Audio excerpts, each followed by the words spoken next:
안녕하세요. 국토교통부에서 항공교통 관제 업무를 하고 있는 현직 관제사입니다.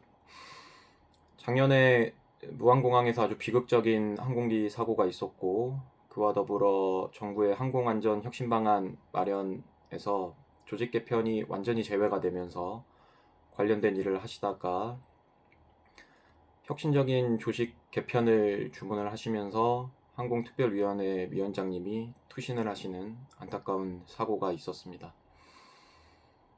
그 관련해서 지금 현직 관제사분들이 그 어느 때보다도 그 불만이 많이 표출이 되고 있는 것 같아요. 그런데 관련해서 좀 오해를 하고 계시는 부분도 있고 정책이 잘못 이제 진행이 되고 있는 것도 있어서 언젠간 한번 좀 관제사들 조직한테 이거를 좀 풀어야겠다라고 생각해서 이 영상을 찍게 되었습니다.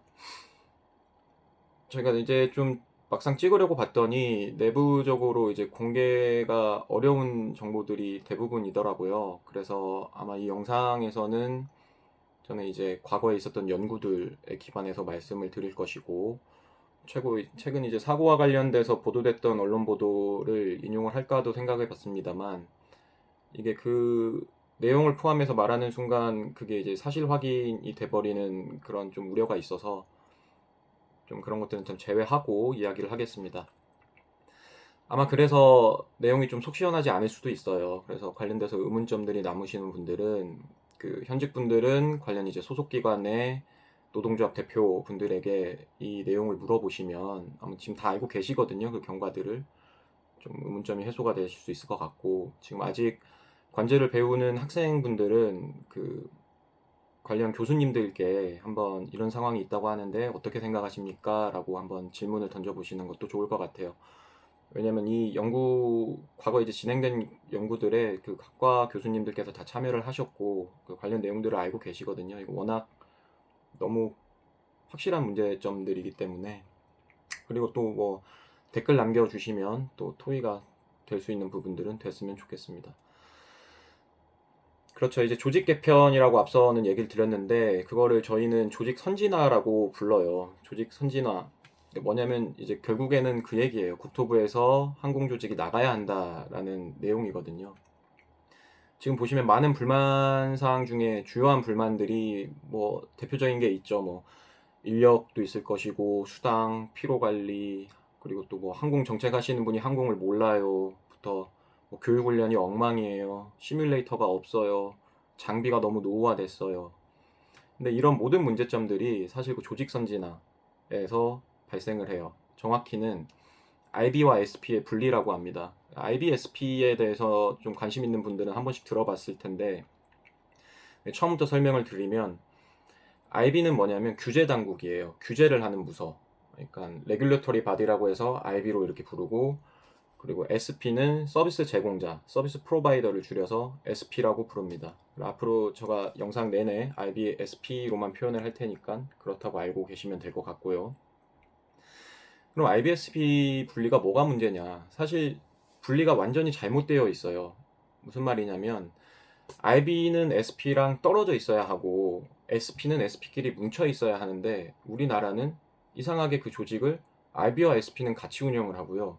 또 SP는 여기저기 나눠놨어요. 국토교통부 안에 관제사들이 있고, 공항공사에서 공항 파트를 하시는 분들이 있고, 항행 파트를 하시는 서비스 프로바이더가 있고, 그리고 또 그마저도 인천과 한국공항공사가 나눠져 있습니다. 그래서 그러면 IBSP 분리가 왜 필요하냐? 지금 많은 얘기들이 나오는 게 맨날 IB가 이상한 소리예요. 그래서 분리해야 돼요. 사실 그 얘기는 아니에요. 그리고 또 지금 정부에서는 어떻게 추진을 하고 있냐면 IBS 분리를 하긴 해야 돼요. 왜냐면 우리 검열 받아야 하거든요.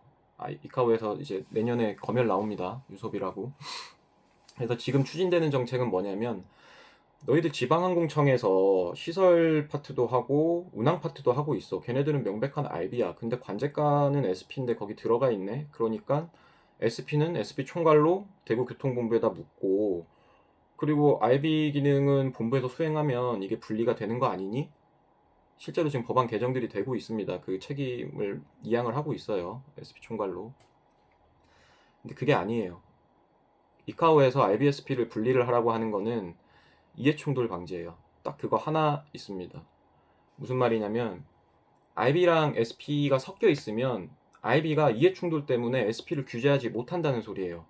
그러니까 예를 들어서 설명을 하자면 예컨대 어느 항공사에서 조종사 인력 부족을 문제로 미국 가는 비행기에 4명이 탑승해야 되는 조종사 4명을 탑승시켜야 되는데 2명만 탑승시켰다. 또는 조종사들을 한 달에 막 300시간씩 비행을 시키더라. 그러면 어떻게 될까? 엄청난 규제의 철퇴를 맞습니다. 국토교통부에서 그런 일이 일어날 수 없도록 IB가 관련된 시행 규칙 그리고 법령을 대통령령을 이제 만들게 돼 있고 시행 규칙을 소관해서 만들어서 규제를 해요. 그래서 그런 일이 항공사에서 일어나면 행정처분을 받죠. 제일 좀 대표적으로 운항증명 취소돼 버릴 것이고 과태료 물 것이고 그리고 또 근무 시간이 300시간씩 나와버리면 근로기준법 상의 이제 연장근로 위반으로 징역 2년에 2천만 원 이하 벌금 한 건당 이렇게 처벌을 받게 됩니다. 그런데 우리 관제사들은 어떤가요?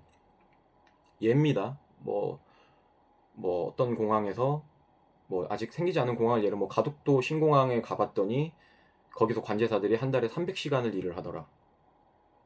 그리고 국제기준상 17명이 일해야 되는데도 불구하고 관제사가 단 7명이서 일을 하고 있더라. 뭐 항행안전 점검을 받았다고 칩시다. 그런 사태가 나왔을 때 이거 국제기준 위반이네? 라고 해서 국토교통부에서 장관을 행정처분할 수 있나요?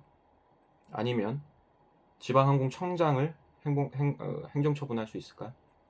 못해요. 왜? 본인들이 그거를 뽑아서 운영했거든. 그러니까 규제를 해야 되는 규제당국의 이해가 충돌하는 거예요. 결국 자기들 문제가 되잖아요. 그래서 이카오는 이런 문제점들을 아주 수십 년 전, 한 25년, 30년 전부터 알고 있었고 그것들에 대해서 추진을 해왔어요. 너희들 이거 분리해서 운영해 라고 추진을 해왔고 관련된 문서가 일단 관련된 문서는 참고로 여러 가지예요. 지금 제가 얘기할 건 2007년에 나온 문서인데 그 이후로도 여러 번 있었습니다. 점점 더 이게 분리에 대한 권고 수준이 강해지고 있거든요. 감안해서 들어주시고요. 제가 좀 원문을 번역해서 그대로 한번 읽어드리겠습니다. 문서는 이거는 제가 카페에 올려드릴게요. 자, 항공교통 서비스 제공은 이를 감독하는 규제 기능과 분리되어야 한다. 대중의 신뢰를 유지하고 효과적이기 위해 ATM 규제 과정은 독립적이고 투명하게 수행되어야 하며 감독 대상과는 별도의 기능에 의해 운영되어야 한다. 이게 1번이고요. 규제와 제공자, 그러니까 IB와 SP의 밀접한 관계는 이해 충돌을 낳고 신뢰를 훼손한다. 자, 2번. IB와 SP를 동일 기관이 수행하는 것은 건전한 거버넌스 원칙과 양립할 수 없다. 세계 일부 지역에서는 이미 법적으로 규제와 서비스 제공의 분리를 요구하고 있다. 예컨대 유러피언 스카이 규제 체계는 양자의 분리를 법적으로 의무화하고 IB가 공정하고 투명하게 권한을 행사하도록 규정하고 있다. 3번. 이카오는 오래전부터 제가 이 회의가 07년도에 열렸다 그랬죠. 그 기준으로도 오래전부터 각국이 자율적인 ANS 제공 기관을 설립할 것을 권고하여 기관 경영진이 독립적 의사결정을 내리고 운영 수익을 완전히 통제할 수 있도록 하고 있다. 4번. 국가가 IB와 SP를 통합하여 운영을 해야 할 경우 IB와 SP 간 권한과 책임의 명확한 분리가 필요하다. 이 경우 SP는 철저하게 마치 비정부 기관과 동일하게 취급되어야 한다. 여기 보시면 아까 3번에 자율적 ANS 제공기관 그리고 수익통제 얘기가 나오죠. 뜬금없이 갑자기 수익통제냐 이렇게 얘기하실 수 있겠는데 먼저 ANS 얘기를 해야겠네요. ANS는 뭐냐면 항행 서비스를 말해요. 항행 서비스에 들어가는 것이 대표적으로 이제 관제가 있을 것이고 관제 통신 그리고 또 항행시설 부분이 있을 것이고 뭐 정보 업무, 항공 기상, 뭐 수색 구조 등이 들어가는 개념입니다. 그래서 현재 그리고 수익 통제 얘기로 다시 넘어가자면은 지금 우리는 어떻게 하고 있냐? 지금 안전을 철저하게 비용으로 취급이 돼요. 안전 부분이. 그리고 비항공 수익은 그쪽은 투자로 인식을 합니다. 무슨 말이냐면, 자, 예컨대 공항공사에서 뭔가 투자금이 생겼다고 생각해 봅시다. 이거 좀 관련법이 좀 약간 복잡하긴 한데 그냥 예시로 들어드리는 거예요. 공항공사가 뭔가에 투자해야 됐을 때 이분들이 항행시설에 투자를 하고 싶어 할까? 아니면 여객청사를 증설해서 면세점을 하나 더 늘리고 싶어 할까? 답은 뻔합니다. 면세점을 하나 더 늘리는 게 수익에 도움이 돼요. 그러니까 그건 투자로 생각하고 거기에 투자를 하고 싶어 한다고요. 근데 안전파트에 관련된 항행시설이라든가 뭔가 조류 충돌 건수를 낮춘다거나 이런 부분에 대해서는 비용으로 인식이 되고 있어요. 왜? SP가 그렇게 다 나눠져 있으니까. 공항 파트의 일부일 뿐이니까. 그리고 또 여기서 또 보면은 ANS 부분에도 좀 이게 문제가 있는 게 뭐냐면, 인천관공사 같은 경우는 그마저 이제 국제선이 많이 운항이 되고 있기 때문에 항공 수익 부분도 어느 정도 그거를 차지하고 있고, 그럼으로 인해서 그분들은 항행시설도 이제 인천공항공사가 설치를 하는 경우가 많고, 대부분 인천공항공사가 설치를 하고 유지 관리도 인천공항공사에서 해요. 그런데 한국항공공사는 어떻게 되냐면, 그 항공 수익이 거의 발생을 하지 않아요, 현재. 그래서 그쪽은 항행시설을 설치해야 될 경우는 오히려 국토교통부에서 설치하는 경우가 많고, 유지관리는 한국공항공사가 이렇게 합니다. 계속 이게 나눠져 있는 거죠. 그리고 또 그래서 이게 나온 얘기들이 뭐냐면, 과거에 이제 설문조사 했을 때 이런 SP의 분리 문제, SP가 이렇게 나눠져 있고 거기에 대해서 좀 뭘까, 근무하시면서 근무자들한테 물어봤어요, 설문조사에서. 여기서 지금 현재 항행 서비스 체계의 가장 큰 문제가 뭐라 생각하십니까? 거기서 이제 가장 압도적인 1, 2위가 뭐였냐면, 하나는 책임 소재 불분명, 또 하나는 업무 지시 혼선입니다. 이게 경영학적 관점에서 특히 안전 부분을 이렇게 바라보자면 엄청나게 심각한 결과가 나온 거거든요. 왜냐하면 그 설문조사 항목에는 그것도 있었어요. 보수 차이로 인한 사기 저하. 사람들이 이 문제보다 책임 소재나 업무 지시 혼선을 더 큰 문제로 생각을 했다는 겁니다. 지금 뭐 수면 위로 그런 문제들이 나오고 있죠. 그리고 ANS 제공기관의 수익 통제를 왜 또 얘기를 하냐, 이 부분은 이제 관련해서 국제적으로 일때 볼 때는 이제 국제 규정이 이제 다큐로 이카오에서 만들어 놓은 부분이, 공항 수익에 대한 부분에 대한 운영 매뉴얼이 있고 항행시설 수익 매뉴얼에 대한 부분이 있어요. 근데 ANS 그 항행시설에 관한 수익 매뉴얼에 어떤 얘기를 하냐면, 활동 기준 원가 계산이라는 개념이 등장해요. 그러니까 항행시설의 어느 부서를 어떻게 유지를 할 때 얼마 정도의 비용이 발생하고 그거를 계산해서 항행료를 징수하라는 거죠.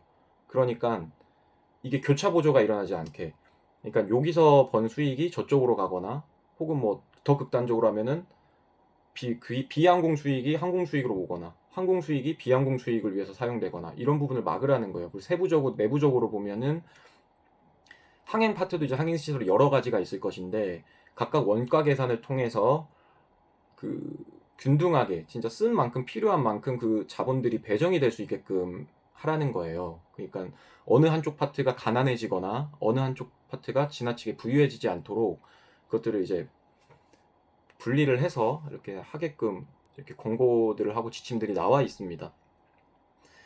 그래서 지금 문제점들을 많이 보면은, 아까 모든 게 다 IBSP 잘못된 분리와 잘못된 이제 통합으로 인해서 발생을 한다 말씀드렸는데, 결론은 이제 질문을 바꿔봐야 돼요. 아까 위에서 제가 나열한 지금 또 저희가 느끼고 있는 그 많은 문제가 결국은 왜 항상 특히 항공 부분에서 이렇게 모든 것들이 다 최소 비용으로 해결이 될까? 그래서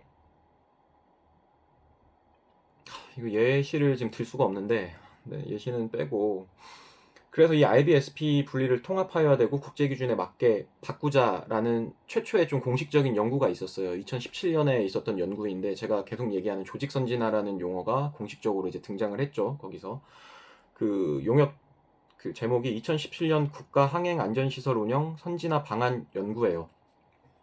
거기서 이제 얘기한 게 뭐냐면, 국토교통부의 SP인 관제 조직과 그리고 양공항공사에서 SP인 그 항행 파트 부분을 한데 뭉쳐서 통합한 조직을 만들어야 된다. 통합 방법으로는 이제 많이 들어보셨던 항공안전청이 하나가 있었고, 또 하나는 별도의 이제 공항공사나 공단화를 시켜라 라는 게 그 연구였습니다. 그 연구가 한 번만 있었던 건 아니에요. 그 이후로도 이제 국토부 내부에서 2018년에 바로 또 관제조직 공단화를 검토를 했었고, 그리고 또 2021년에 국토교통부 노동조합에서 용역 발주를 해가지고 나온 연구 결들도 있습니다. 뭐 다 똑같은 국제규정 보고 만든 건데 당연히 같은 문제점 진단이 나왔고 같은 방향성을 제시를 했어요.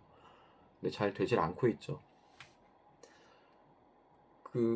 제가 이 영상을 이 항행 서비스료 부분을 아까 그 활동 기준 원가 계산을 통해서 이렇게 얘기를 해야 되는데, 사실 이 부분이 가장 큰 그 조직 선진화의 걸림돌이 되거든요. 근데 이거는 따로 제가 다다음 영상쯤에 한번 정리를 해서 말씀을 드릴게요.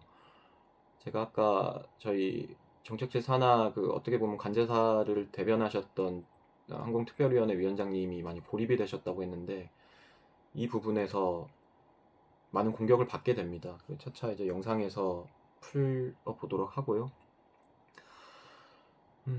그래서 지금 어떻게 할 거냐. 지금 상황은 이렇습니다. 어쨌건 그동안 용역보고서들에서 지시했던 문제들이 그대로 이번에 사고 원인 조사를 하면서 이제 수면 위로 많은 그 부분들이 좀 드러났고, 그래서 사고가 일단 났고, 또 하나는 내년에 이제 유속 그 이카오의 검열이 있어요. 저희가 그 동안 이제 국가는 이제 또 그 기준을 어떻게든 충족을 하려고 이렇게 하려는 움직임이 분명히 있을 것이고, 또 하나는 지금 현재 정권에서 안전에 대해서 굉장히 많이 중요하게 생각을 하고 좀 진행되는 부분도 있어서 좀 이 세 가지 건을 전부 다 이번에는 뭐랄까 원동력 삼아서 이번에는 진짜 바꾸자라는 생각을 하고 있습니다. 관련해서 현직 분들이 특히 많은 관심을 갖고 또 도와주셔야 됩니다. 예, 제가 말씀드렸죠. 고립돼요. 당장 그 누구도, 고위직의 그 누구도 이 조직에서 항공관제가 나가는 거를 바라지 않을 겁니다. 왜냐면 본인들은 또 그 일을 하셔야 하기 때문에 당연한 거죠. 좀 많이 관심을 가져주시고, 잠깐 영상을 끊고 그래서 그렇게 나가게 되면 뭐가 좋아요, 뭐 이런 것들도 궁금하실 거 아니에요. 법적 쟁점에 대해서 또 한번 다루는 영상을 또 바로 이어서 찍어보도록 하겠습니다.